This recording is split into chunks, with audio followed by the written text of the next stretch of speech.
सैयदना अबू बरसा असलमी रदी अल्लाह अन बयान करते हैं कि रसूलुल्लाह सल्लल्लाहु अलैहि वसल्लम ने थोड़ी ना बुलंद आवाज़ से ऊंची आवाज़ करके बात की कि यहाँ तक कि औरतों तक भी वो आवाज़ चली गई कि मतलब रसूलुल्लाह चाहते थे कि औरतें भी इस बात को सुने। और रसूलुल्लाह ने फरमाया कि ए लोगों जो ज़ुबान से ईमान लाए हो और अभी तक ईमान दिल में दाखिल नहीं हुआ। अब देखिए सेम यही बात हम कुरान पाक में भी पढ़ते हैं।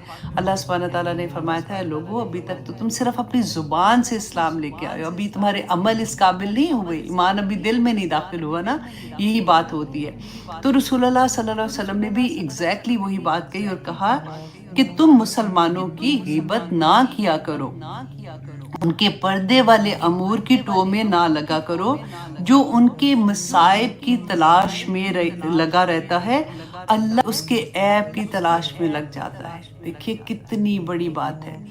कभी भी आप ये सोचें कि गीबत कर सुन लेना, इवन करें या सुने, फौरन दिल में ये ख्याल लाया करे, प्रैक्टिस कर ले कि अल्लाह मेरे ऐब की तलाश में लग गया है।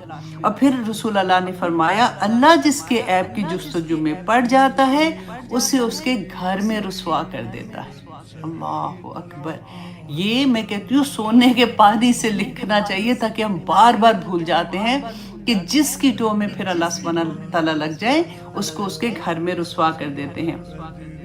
अब देखिए कि कई दफ़ा ऐसा होता है ना कि हमें लगता है कि फिर हम बात क्या करें, वो घबराहट होती है जब हम ऐसी वाली चीज़ें सुनते हैं। तो एक बात याद रखिएगा कि गीबत क्या होती है, जब हम किसी का नाम लेके, किसी का इशारा करके या लिखना भी, मतलब लिख के भी आप किसी को बताते हैं या किसी का नाम लेके करते हैं ना, वो भी गीबत में शामिल होता है। जब आप नाम लिए बगैर बात करते हैं तो वो गीबत में नहीं आएगी। कितनी बड़ी बात है ना, एक सुकून मिल जाता है कि अच्छा ठीक है, इतनी बुरी आदत पड़ गई है, चलो ठीक है अब मैंने नाम लेके नहीं बात करनी। तो ये this will be your first step इंशाल्लाह इंशाल्लाह। तो फिर सेकंड स्टेप होगा कि फिर दिल ही नहीं चाहेगा बात करने का। पता है ये सारी चीज़ें जो होती है ना, बाज़ दफ़ा हमें लगता है कि हाय ये कैसे, ये औरत किसी को देखते हैं कि हाय इतनी अच्छी है, वो कैसे ऐसे कर लेती है। ये तकवा के लेवल्स होते हैं। और कभी ऐसे नहीं होगा कि आप पहले से ही 10वीं सीढ़ी पे चले जाएंगे, पहली सीढ़ी पे आएंगे तो फिर इंशाल्लाह 10वीं सीढ़ी पे भी जाएंगे। तो इसलिए आपने स्टेप बाय स्टेप चलना है।